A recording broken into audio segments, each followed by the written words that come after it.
السلام علیکم۔ جیسا کہ مسئلہ فقہی پوچھا گیا ہے کہ اگر کسی کا آپریشن ہوا ہے ہاسپٹل میں ہے تو وہ بیٹھ کر نماز نہیں پڑھ سکتے، تو اس میں کئی صورتیں ہیں کہ اگر ممکن ہو جہاں تک اگر بیٹھ سکیں پیچھے مثلا تکیے وغیرہ لگا کے، تو اسے تکیہ لگا کر بٹھا دیا جائے جس سے سینہ اور صورت چہرہ یعنی قبلہ رخ ہو جائے، تو اس طرح سے نماز کو ادا کرے۔ اور اگر وہ بھی ممکن نہ ہو تو پھر یہ ہے کہ لیٹ جائے، اور لیٹ کر بھی یہ ہے کہ دائیں پہلو پر لیٹیں، دائیں پہلو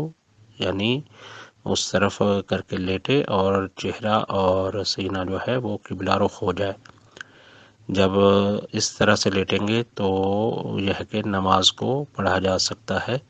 اور جب وقت سجدہ آئے تو سجدے کی طرف سر کو جھکائے اور کوئی بھی سجدے کا ان کے ماتھے پر لگائیں یا خود لگا لیں تاکہ وہ سجدہ بھی اسی طرح سے ادا ہوتا رہے، یعنی رکوع کی نیت کر کے تھوڑا سا جھک جائیں، اور اسی طرح سے اگر سجدہ ہے جب آتا ہے تو سجدے کی نیت سے تھوڑا سا اپنے آپ کو سر کو اس طرف سے یعنی جھکا دیں۔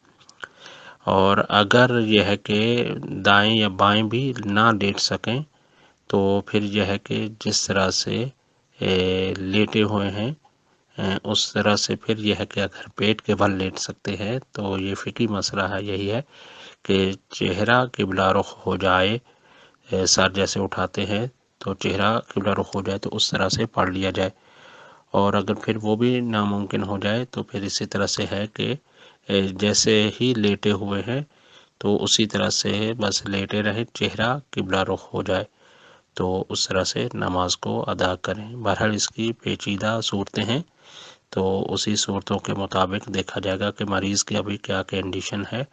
لیکن اگر ہلکا سا بیٹھا کر پڑھا جا سکتا ہے تو پھر اس کو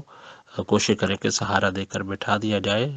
تکیے لگا کے، تاکہ وہ اپنی نماز کو اسی طرح سے سینہ اور صورت قبلہ رخ ہو جائے، نہیں تو دائیں پہلو پہ بل لٹا کر اس کو ادا کیا جائے، پھر نہیں ہے تو سینے کے بل لٹا کر، اور پھر اگر نہیں ہے تو پھر یہ ہے کہ جس طرح سے پشت پہ لیٹے ہوئے ہیں اسی طرح سے ہے، اور بس صورت قبلہ رخ ہو جائے۔ والسلام علیکم ورحمۃ اللہ وبرکاتہ۔ سید جاوید نقوی، قوم المقدس۔